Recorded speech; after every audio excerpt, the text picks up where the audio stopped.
जब काम ही नहीं करेंगे तो महंगाई क्या है? आपने श्रीलंका का हाल देखा क्या हो रहे हैं, अफगानिस्तान का हाल देखें। महंगाई तो बढ़ना, जैसे जैसे विकास होगा महंगाई बढ़ेगी।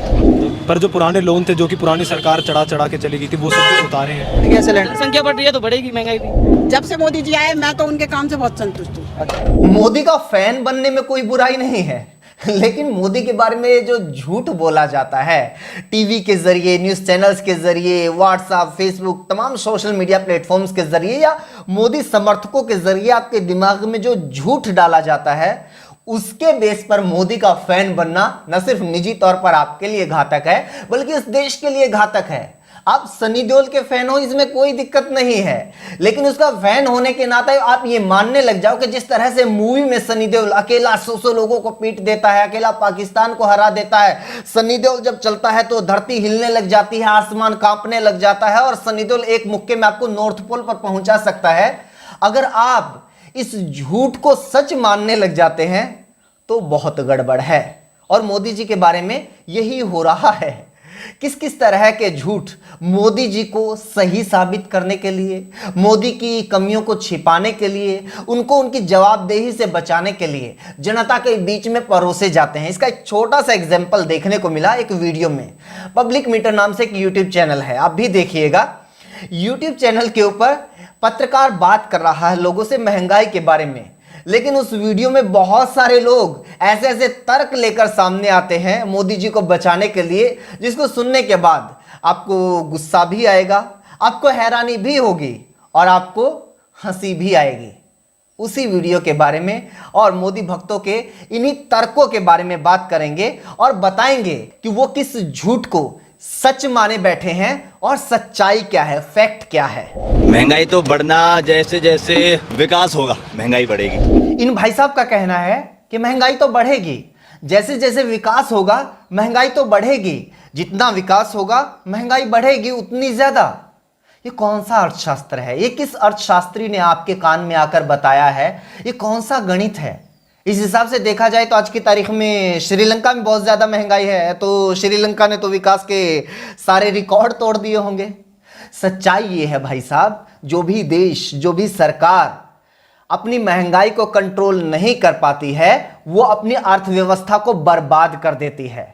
महंगाई ज़्यादा बढ़ने का मतलब ये होता है कि आपकी करेंसी की वैल्यू ख़त्म होने लग जाती है। महंगाई ज़्यादा होने का मतलब ये होता है कि आपकी जो सैलरी है, जो आपकी इनकम है, उसकी वैल्यू कम होने लग जाती है।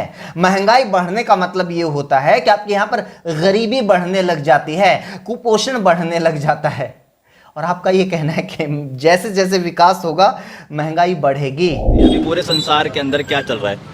हर जगह वर्ल्ड वॉर के युद्ध चल रहे हैं। हाँ, पूरी दुनिया में वर्ल्ड वॉर चल रहे हैं।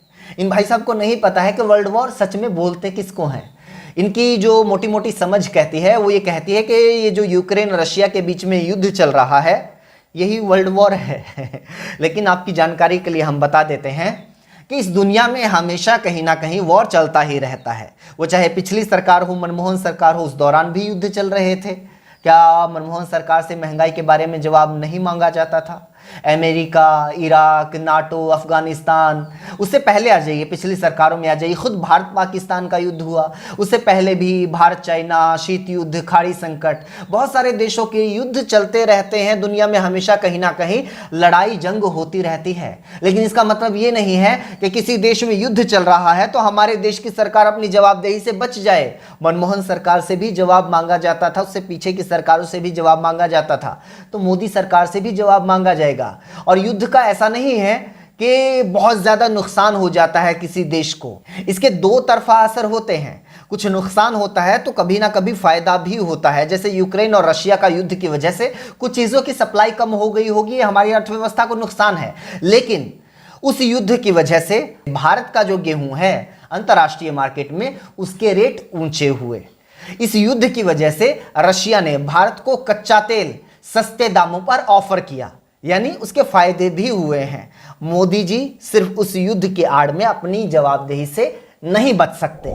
पर जो पुराने लोन थे जो कि पुरानी सरकार चढ़ा चढ़ा के चली गई थी वो सब उतारे हैं। मोदी ने पिछली सरकारों का कर्ज उतारा है, भारत का कर्ज कम किया है?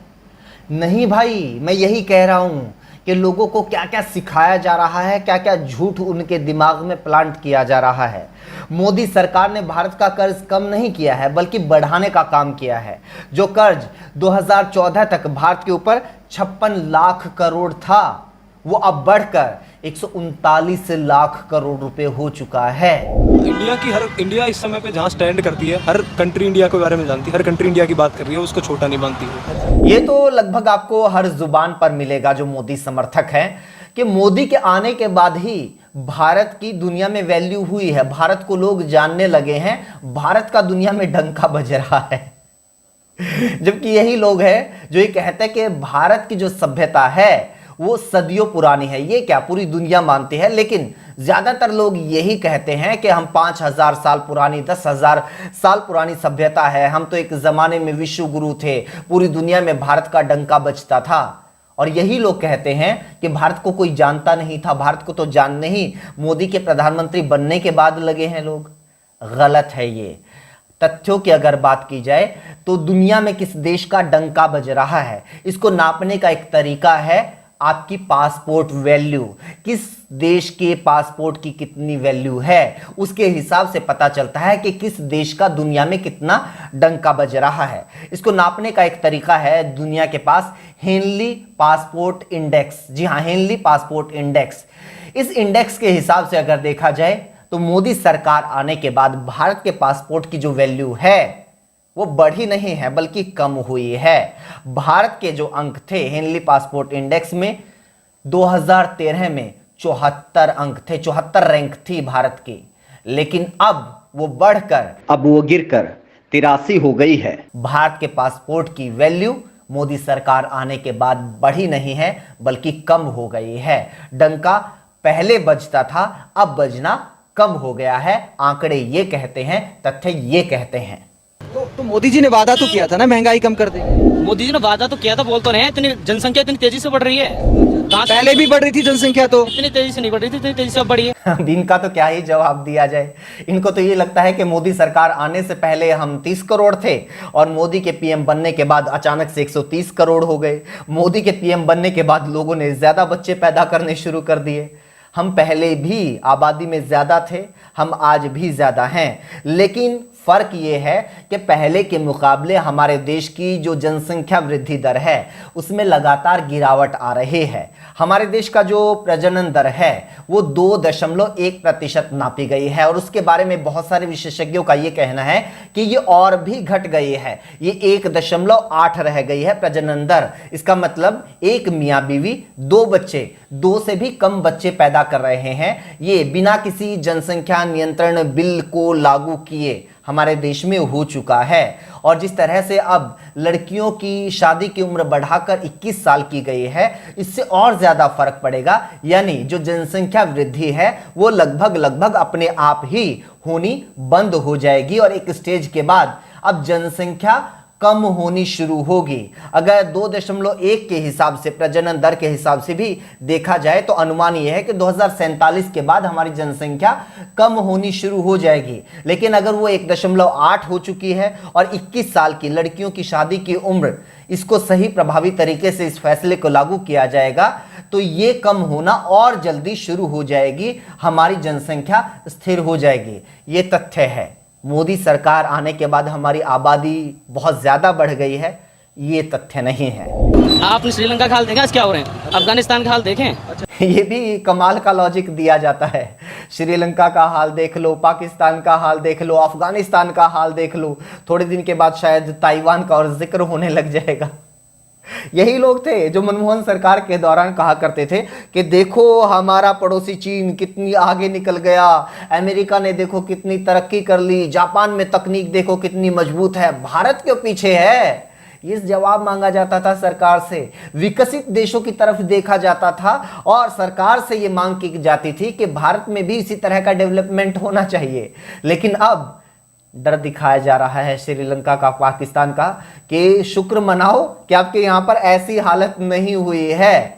लेकिन एक बात याद रखिए, ये आपको तय करना है कि आपको ऊपर देखकर चलना है, ऊपर देखकर आगे बढ़ना है, या फिर पीछे देखकर और पीछे जाना है, गर्त में जाना है।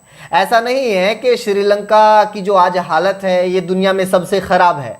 भगवान ना करे भारत की कभी ऐसी हालत हो, अगर हो भी गई और आप लोग इसी तरह अंधभक्ति में घुसे रहे तो भी इन लोगों के पास कहने के लिए ये होगा कि ठीक है, आपकी हालत श्रीलंका जैसी है, शुक्र मनाओ, सोमालिया जैसी नहीं है। और सोमालिया जैसी हालत हो गई तो शायद उससे भी कोई खराब देश होगा, उसका एग्जाम्पल देकर आपको संतुष्ट करने की कोशिश होगी कि बस मोदी जी की बुराई मत करो, ये देखो कि कम से कम आप जिंदा तो हो, आप सांस तो ले रहे हो।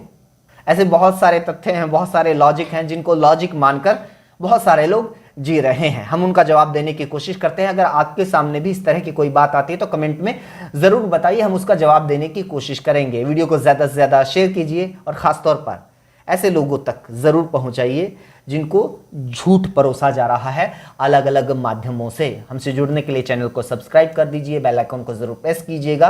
फेसबुक पर देख रहे हैं तो पेज को फॉलो कीजिएगा।